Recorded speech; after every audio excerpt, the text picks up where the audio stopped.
What's going on, guys? This is Lior and welcome back to my channel. Now in this video, what I thought I would do, I'm back here at my project in Newton where I'm doing two huge townhouses. What I thought I would do in this video is actually talk through some of the design processes that we have to do during the rough stage, right? So right now you can see obviously the buildings are framed up. We're finishing up our rough mechanicals, but I'll actually break down what are the processes we have to go through for design, from kitchen to other rooms. We're gonna go through mechanical design. What are the key things we think about in order to create truly luxury and differentiated townhomes? So let's go on site. I'm gonna show you guys around about some of the key things we had to plan and design for to get this done. So let's get at it. All right, so welcome to inside the units. And what I thought I would start with is the kitchen, right? One of the most complex and most important parts of design. So this is kind of our kitchen area for each of the townhomes. And here's what we do with kitchen design, right? So up front, we usually have a pretty good idea of some of the details we want to incorporate, right? So for example, we know we want to do things like under cabinet lighting. We know we want to do things like under the island lighting. We're going to have a large island. We know we want a pot filler over a range, right? We're gonna get an appliance quote to figure out our exact appliance dimensions so that as we start the design process, we know the exact types of appliances we're working with, right? So in this case, we got quoted out on a 36-inch stove. We got a French door style fridge. These are gonna be paneled appliances. So we have all that data. So once we start framing out, right? And this is usually before even the rough mechanicals are in, we're gonna walk with our kitchen designer and really figure out what we wanna do, right? So the first question is, what kind of cabinets do we wanna do, right? So usually on our more high-end projects, we've been using a slab cabinet. These are typically more custom sort of cabinets. They're nice and flat. They have a very modern look to them. Great, so then once we go in, we actually have the designer come up with some initial concepts. So, you know, this is obviously going to be an L-shaped kitchen, as you can kind of see by the framing. And then we also want to figure out the island size, right? So one of the things I'm very sensitive when we're doing for sale projects, everyone loves a large centerpiece island, right? So you can see we have our plumbing right here already in for it. This is actually going to be a nice large 84-inch island that's just going to be a nice big centerpiece for this space. So once the vendor puts up a design that we like, right, and this involves, you know, figuring out what kind of upper cabinets do we want? Do we want any pantry style cabinets? So in these particular units, we're gonna have a large pantry style cabinet because there's no actual pantry, right? These are townhomes, not single family, so we don't have the space for that. We're gonna do, you know, on this side, we're actually gonna do pretty standard upper style cabinets, but on the other side, we're gonna have a little bit of a different style because there's a window on over the kitchen. So over there, we'll do more of an alcove style kitchen design. So each townhome is very, you know, it really needs to be thought through depending on the exact layout. And then once we do that, then we're gonna start working with our mechanicals, right? So again, I already mentioned the plumbing, for example. At first, we weren't sure if we wanted to put the sink and the dishwasher on this side, on the wall side of the kitchen. Then we decided to it would be better to move it over to the centerpiece island, right? So you're gonna have your sink, your dishwasher, you're actually gonna have your microwave here, which, you know, the purpose of that is now it allows us to create a huge, cooking space with cabinetry and makes the kitchen feel a lot more open. So these are all decisions and things that we work through as we start framing. And then once it's framed up and as our plumbers and electricians all start walking through, these are the details we really want to hash out so we can exactly figure out what kind of kitchen we want to deliver. Now, in terms of other design elements, that are important for us to figure out ASAP, especially as mechanicals are kicking off, is in most of our projects that we do for sale, we typically have a lower level entertainment space, which we're standing in right now, and we're gonna have a large wet bar, right? So with a wet bar, again, we want our designer or our cabinet vendor to come up with a design quickly so we can figure out where to put all of our mechanicals. So because this is a wet bar, where it's gonna be a sink with a fridge, there's gonna be some shelving with backlit lighting on them. But what's important is from a construction perspective, right?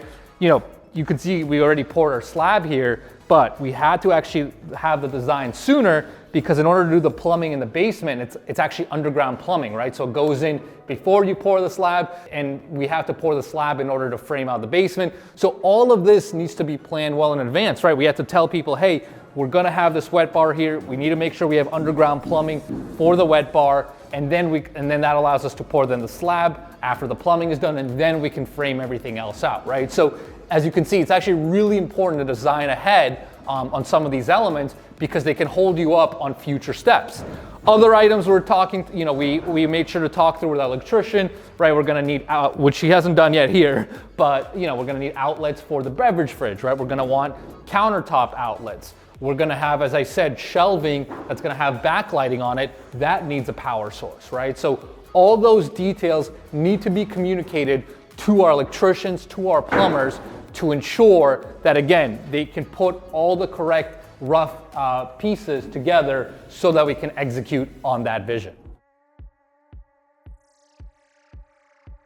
Now, the last kind of big thing as we go through the rough stage, right, and this usually happens as we're finishing up our rough framing, is figuring out the exact mechanical design in the entire house, right? So I talked about the kitchen, I talked about the wet bar, but we gotta figure out what we're doing really everywhere, right? So starting with electrician, what we typically do is a full walkthrough with electrician, really pinpointing exactly where we want all of the details, all the outlets, switches, what kind of lighting patterns we want. So for example, I'm standing in the master bedroom right here, and you guys can actually see we have our 4 recessed cans outlined, and there's other details, right? You can see we have 2 outlet boxes on the wall.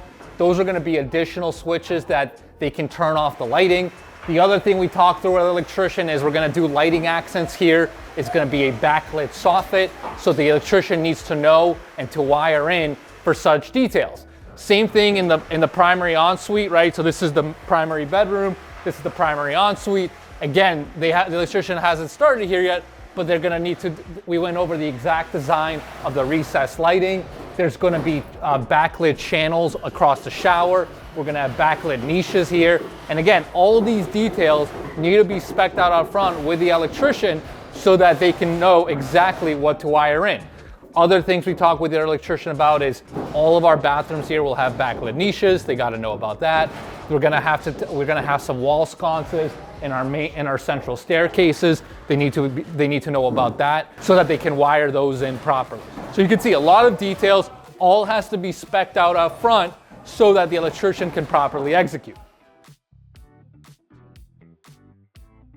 Now, it's the same thing with the plumbers, right? With the plumbers, we want to walk through, make sure they understand our scope of work and everything that we want to do. They're going to tell us if there's any potential issues they see. But the big things with plumbers is, again, ensure that they understand the plumbing scope. We want to measure out our vanities, right? So we want to tell them exactly what size vanities we're using, what kind of vanities. Is it a vanity on center? Is it a vanity that's, you know, where the faucet is to the left versus the right? So all those details need to be spec'd out. So again, they can properly plumb in for each bathroom. And then there's other details, right? So there's details like pot fillers. In our primary en-suites, we do rain shower heads in addition to a handheld. So all those details need to be flushed out with the plumbers, just like they were with the electrician. So again, they can properly come in, execute as necessary.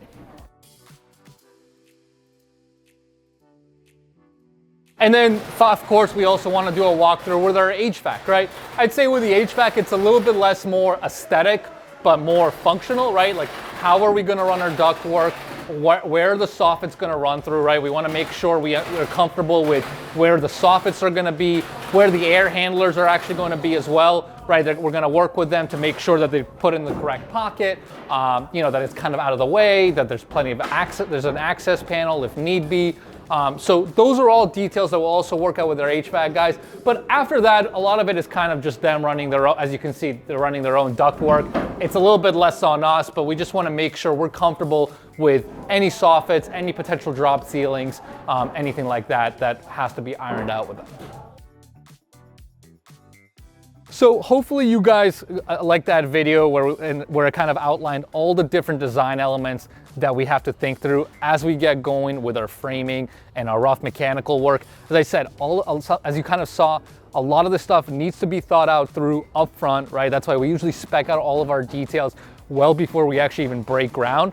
But then as we get going with the framing, you can see we bring in our vendors, right? Like our kitchen vendors. As mechanicals get going, we walk through with our electrician, we walk through with our plumber, we walk through with our HVAC guys, so that everyone is fully on the same page, understand what's the scope of work, what are the key details they need to hit, and then make sure that they're all coordinated, right? That no one's overlapping. That's incredibly important for us to be able to make sure we can deliver that super high-end, detailed, and thoughtful product. So hopefully you guys like this video. I'll catch you guys on the next one.